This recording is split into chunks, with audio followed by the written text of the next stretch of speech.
Hey engineers, in part 1 of this series we'll look at Gemini's text generation feature in Python, and we're going to look at 4 modes that developers use: default thinking, no thinking, streaming, and system instructions. Let's get into the video. In this particular video, we'll go through the setup.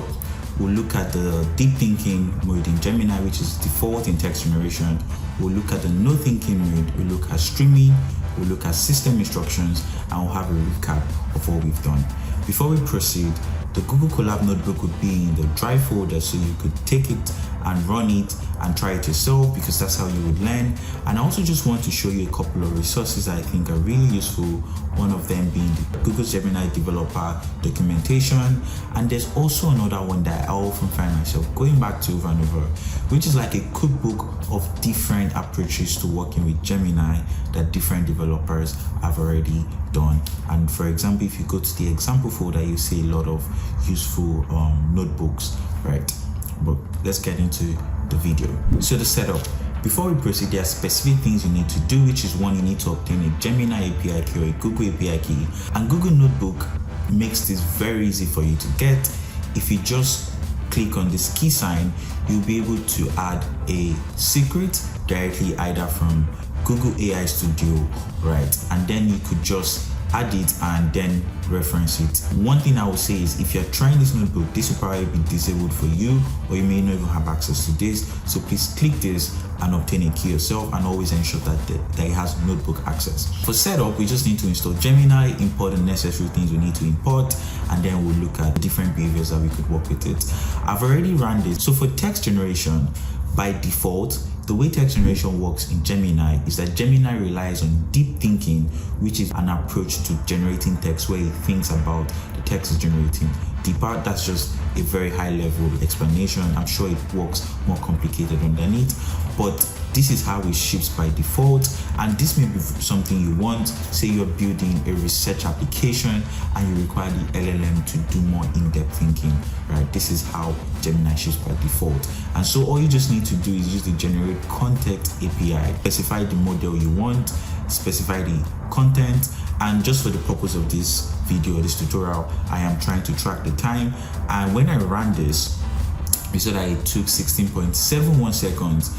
This is because deep thinking enabled by default, right?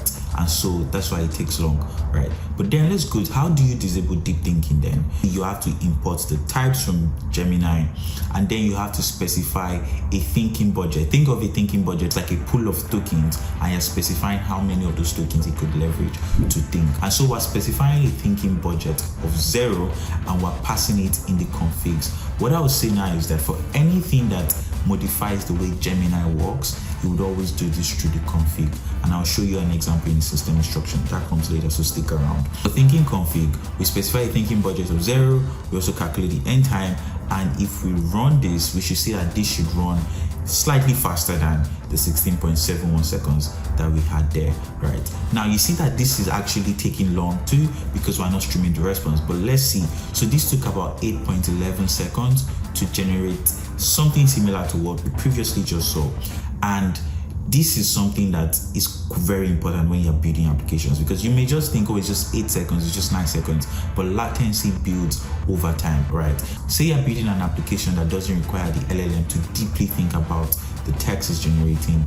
You can disable this and just have it generate response. But I still don't like that it took long for the response to get back to us, and the way to solve this is through streaming. Okay, so streaming, how do you enable streaming in Gemini's API?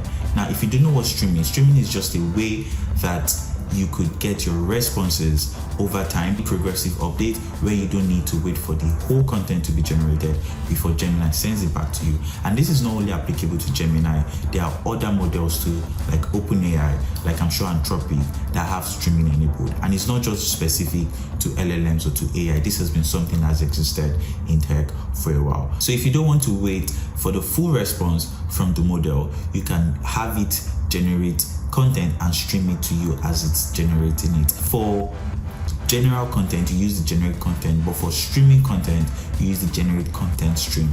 And that's the only difference. You pass a model, you pass a prompt, and then if we run this, we should see that it doesn't wait for the content to be ready before it streams it out to us. As it's ready, it's just streaming it out to us and we're getting it progressively.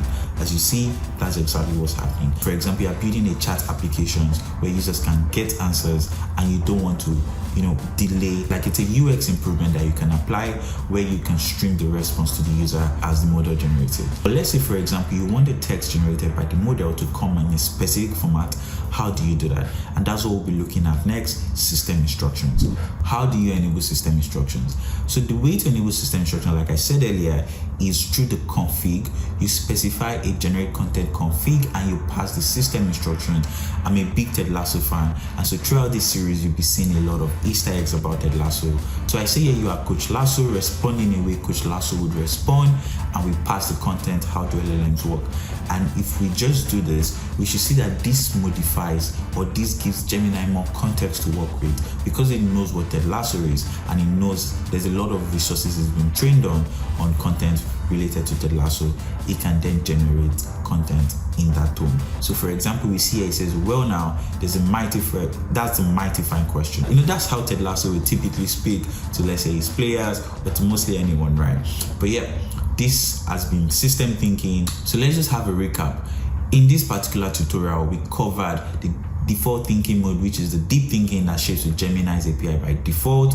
We saw how to disable thinking mode, say you have workflows that you don't require to think for long. We saw how to stream responses for real-time applications, and we saw how to change the way Gemini responds through system instructions. These are building blocks that you would use over and over again in building with Gemini and as you build your world-class applications. Found this tutorial useful? Please like the video, leave a comment and subscribe, because we're covering a lot about Gemini, and generally I speak about AI and everything. I'll see you in the next video. Thank you so much for giving me your time.